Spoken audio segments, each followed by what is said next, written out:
Hello everyone, once again welcome to my YouTube channel where we teach about maternal and child nutrition. So today, due to great demand, there are so many young ladies out there who have given birth, they have breastfed their babies, and the babies are now ready to start eating other foods. So we are going to talk about complementary feeding today, and maybe we first need to know what is complementary feeding. Complementary feeding is the introduction of other foods in addition to breast milk when breast milk is no longer adequate to supply all the nutrients that a baby needs. So there are three major nutrients of concern.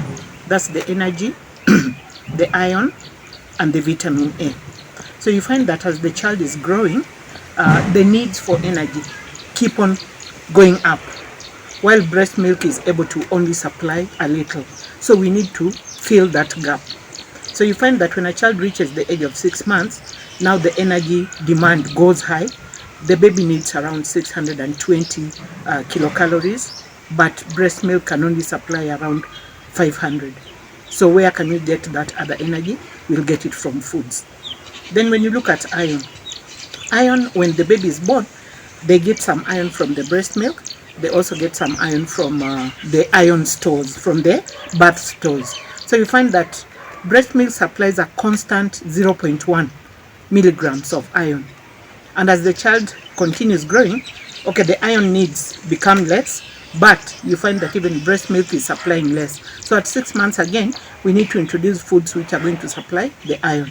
Then when we look at vitamin A, at 6 months, the need for vitamin A will remain at about 400 micrograms, which is almost equivalent to 200,000 international units of vitamin A.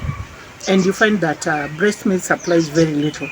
So this is why, and I want mothers to take note of this is why at 6 months we start giving vitamin A supplements to children, and we give it every 6 months until a baby reaches the age of 5 years.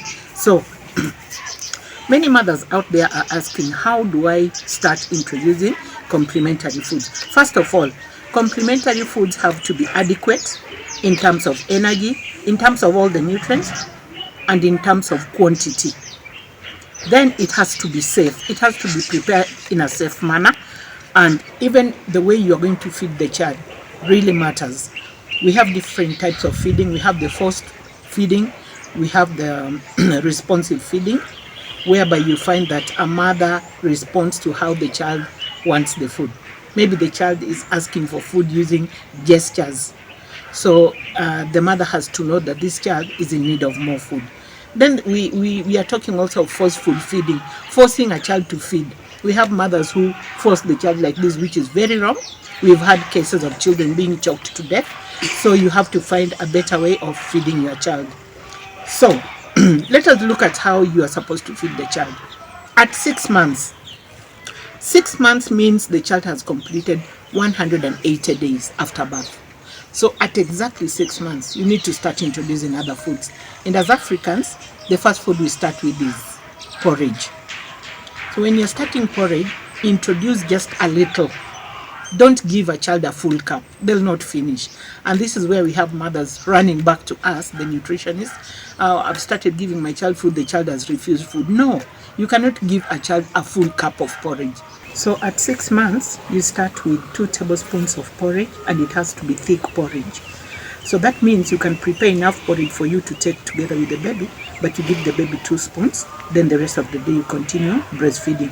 So that 2 tablespoons, you are going to give them twice a day. You'll decide at what time you want to give to the baby. Then at 7 months, okay, the 2 tablespoons, you go on increasing slowly as the baby gets used to the porridge, so that they go up to 3 tablespoons. Then at 7 months, now you start giving more porridge, and you can also start giving mashed foods. You can start with mashed potatoes, you can start with mashed bananas, you can give ugali, and any other food that you feel you can be able to mash. The key thing is the quantity. So you give half a cup, you start with half a cup, and you give 3 times a day. So you continue breastfeeding the child, and when you're introducing foods, you start one by one. You don't mix all types of foods together, because when you do that, you won't even be able to realize the child is allergic to any food. Then at 8 to 9 months, so the one I've just talked about is 7 to 8 months.